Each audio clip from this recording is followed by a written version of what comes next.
As a fan of adult animation, I like to go back and look at how some of my favorite and some of the longest running shows in the genre got their start. It's always been a really interesting process to me, the pitching and all the different pilots and all the changes that can happen over the just foundation of a show before we even get that pilot episode, which usually after the first season, even after that, you can see a lot of changes with the characters. And I've already done this once this year with the American Dad pilot, and that video is a lot of fun. You should definitely check that one out. But what we're looking at today is the original vision for Bob's Burgers and the original pilot. Two separate pieces of media, and I have to say, this is one of the strangest changes I've ever seen, and I cannot wait to talk about this, so let's get into it. The story of Bob's Burgers centers around the Belcher family and their many exploits as the owners and proprietors of a restaurant called Bob's Burgers. And it's goofy, lighthearted, fun, quirky, and just out there in general. From its art style to its style of comedy to its almost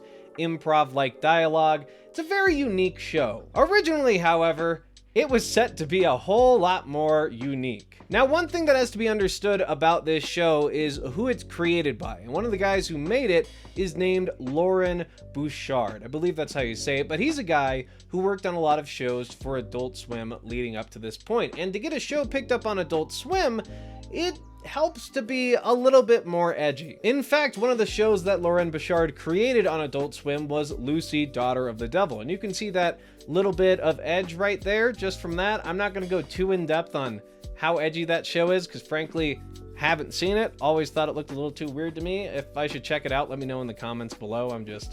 I'm uncertain of it as it is right now. But it's no secret that Adult Swim featured a lot more edgier adult content. It's Adult Swim. Stuff on Fox like The Simpsons, Family Guy. That's what I like to call high schooler and up or middle schooler and up kind of humor, while Adult Swim, yeah, definitely fits into that demographic, but maybe later portions of high school, if not earlier. You don't see, I don't know. The demographics are a little bit more intense, I feel like, in Adult Swim. That being said, Lauren Bouchard felt he needed to add a nice meaty hook on top of everything he set up with his original vision for Bob's Burgers. So, in his initial proof of concept, the Belcher family owned a burger restaurant that used human flesh. And every single one of the Belchers was going to be a cannibal. And I'm sure many of you were curious with the thumbnail of this video what was going on with that weird sketch of Bob. That sketch is from the original proof of concept, we'll call it, for Bob's Burgers. This proof of concept was a part of the pitch, most likely, for the show when they showed it to Fox. And Lauren Bouchard talks about how Fox loved everything about this pitch except for the cannibal angle. However, he felt, as he was coming from Adult Swim, that it needed some extra edge to it, whereas Fox, being a little bit more of a safer, borderline more family-friendly company, they didn't want anything to do with it. And honestly, alongside these designs, I mean, they look like cannibals. They look gross and disgusting. I don't like looking at these character designs. One thing you'll notice too with these character designs before we move on to the original test pilot for the show and then on to the final pilot for the show, the one that actually got aired, is that the characters' noses progressively get smaller. That's one of the design choices that continues to change. I don't know if that's a note from the network. Most likely, if you see something like that get pulled back as much as it is, where it's just, you know, reeled in as each iteration comes out, it's probably a network note. But it's an odd thing to see a consistent change from all three of these pieces of media that we're going to be looking at today. It's just the length of the nose of the characters. It's an odd design choice for Bob's Burgers, definitely. So the real question here with this first initial pitch video that we've got is, was taking out the cannibal angle a good decision? Well, if you look at the numbers, yeah, I think so. The show's been on for over a decade. It had a movie come out in this last year. It's doing very well, and it's doing very well without the cannibal angle. Frankly, I think if you did this show where the family was cannibals, it could work, but not for as long, because that premise just gets old after a while. There's only so many puns you can make, only so many jokes you can make about a certain subject. That's why you want to have it a little bit more broad, and I'm guessing it's why Fox also wanted to be more broad, because they have shows like The Simpsons that have gone on for 30 seasons at this point, or Family Guy, which I think is getting up to 20 seasons now. So the broader your setup is, the more directions you have to go, the longer you can milk that show. So already we have a pretty interesting premise here. A show that starts out about a family of cannibals running a burger restaurant, gets that one core element from its elevator pitch taken away, where it's just the life of a quirky family running a burger restaurant on the wharf. That's now your elevator pitch for the show, and now we move in to the test pilot. The test pilot that you're seeing right here, or demo pilot, also works. It's a lower budget pilot, basically, that gets shapened up with a bigger budget later on if Fox does agree to pick it up and put all the money into a full season. What you're seeing in front of you right now, I'm sure you can tell where a lot of the changes came down to. A lot of changes in the characters' designs, and one in particular. If you have eagle eyes, you will see that Tina is nowhere to be found, and instead there is this odd-looking boy character taking her place. This character's name is Daniel, and it was the original design for Tina Belcher. And it's a little weird looking back at this now, especially if you haven't seen this demo pilot before, because Tina is a character that is somewhat iconic. If you're familiar with Bob's Burgers, definitely familiar with the world of animation. That's just a very iconic design and character, even if you don't love her character in general, because I know there are a lot of people like that. It's weird to see her designed, for one thing, as a boy, and also just without a lot of the characteristics that made her stand out, like her big glasses or her barrette, I think it's called, the little hairpin thing. There are little things about her character's design that are just like, oh, that's perfect for Tina.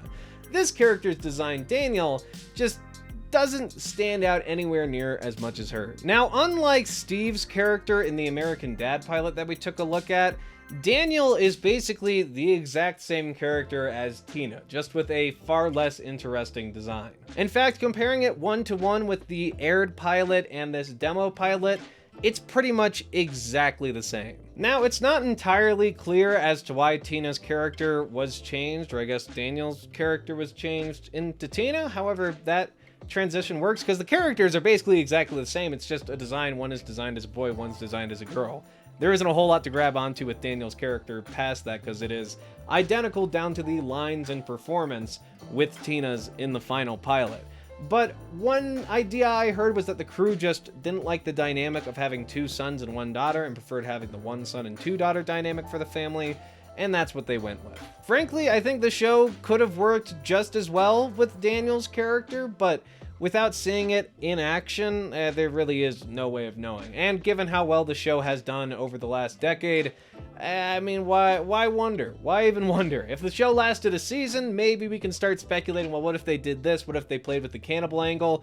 But it's been going on for a very long time, and it's found a really concrete place in the world of pop culture. There was a time where you couldn't go into places like Hot Topic without seeing a huge wall of Bob's Burgers stuff. It is incredibly popular. But moving on from Daniel Belcher, focusing on the rest of this test demo pilot, whatever you want to call it, the one thing that really stands out to me is, again, the off-putting, almost Dr. Seuss bizarro world designs. These things just look kind of off and disgusting. And maybe it's because I've just become so familiar with the final art style of Bob's Burgers, which is already pretty unique in its own right, especially when compared to stuff that's airing on Fox that's all kind of samey looking. But these designs in the demo pilot are just downright odd. All the noses are kind of off. They have kind of weird mouths and smiles. It just, it irks me a little bit.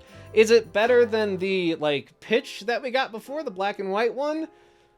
I guess. It definitely has a lot more of a Seussian aspect to it, a lot more of a Dr. Seuss look to it, which is something I never really picked up on until getting this video put together. I never really noticed the Dr. Seuss inspired visual, but you can definitely see it with one of the health inspectors and how his hair is drawn. So I don't know. I don't like looking at this one. I'm glad they changed it, but there is just something really uncanny about it. Now, as far as the content for this demo pilot is concerned, it's pretty much exactly the same as the final pilot, just trimmed down a good deal.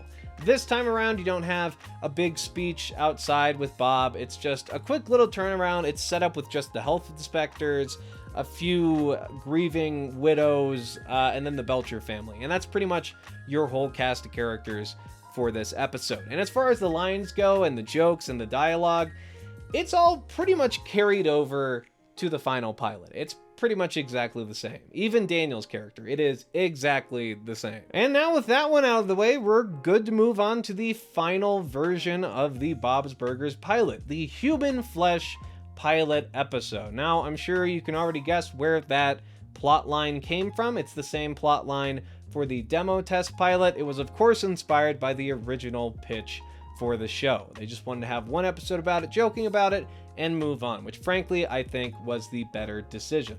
Now in the final version, the animation is cleaned up a good deal. Tina is a completely different character. It's fleshed out a good bit more, if not a little bit more bloated and slow, I would say. It does have to reach the full length of like a Fox TV episode, 21-22 minutes. So there is a bit more squeezed in here because the demo pilot is only about 13 minutes long or so another 8 minutes of footage. And I don't know, maybe I'm just used to the 13 minutes after watching it a good few times for this video, but the 22-minute final pilot kind of drags on for a little bit. Now, honestly, I was surprised at how much was carried over from the original pitch and the original demo. The original demo, as I already said, is nearly the exact same episode as the final pilot, but the scene in the pitch where they're grinding up meat, that scene appears in the final version and in the demo version. That all gets used, almost. This idea of Bob's Burgers, this first episode, was in the works for a very long time, and it was pretty consistent. There were just little things changed along the way. Or I guess little things isn't the best way to put it, because one of them is the core aspect of the show, the Belcher family being cannibals, and the other is a character being changed, and the third being the art style being way less appealing than the final version. So little things might be the wrong term, but it is nice to see how it all got carried over. There was clearly a vision for this show, a vision for these characters and how they interacted, and it made it all the way through the process with a couple of cuts along the way. So now that we've looked at all three of these pilots and we've seen what the final pilot episode looks like, the real question is this a good pilot episode? Does it do a good job of introducing the world, the characters, and the kind of show that this is going to be? Honestly, I think so. This is a pretty damn good pilot episode. We get to feel what every character is supposed to be like. They interact with each other really well. Honestly, I think the kids needed some tweaking. They were a little bit too abrupt, especially Louise's character, but that got ironed out along the way, and I think it all worked out in the end, especially since I'm going to sound like a broken record here. The show's been going on for over a decade, so the changes that it made clearly worked in its favor. But of course, I do want to hear what you guys think of this situation in the comment section below. Do you think they should have left that cannibal angle in the show? Do you think they should have kept Tina as Daniel? Do you think the art style looked better in the second one compared to the final one that we got, or the first one with the black and white? I just want to hear your thoughts on this, because frankly, I think it all makes sense. I'm really happy with the path the show took, and I think this is probably the best universe for Bob's Burgers. But who knows? I'd love to hear your thoughts. Post your comments down in the comment section below. I try to read every comment on this channel, so don't be shy. Yours will not be overlooked. Thank you very much for watching this video, and I will see you all next time. Goodbye.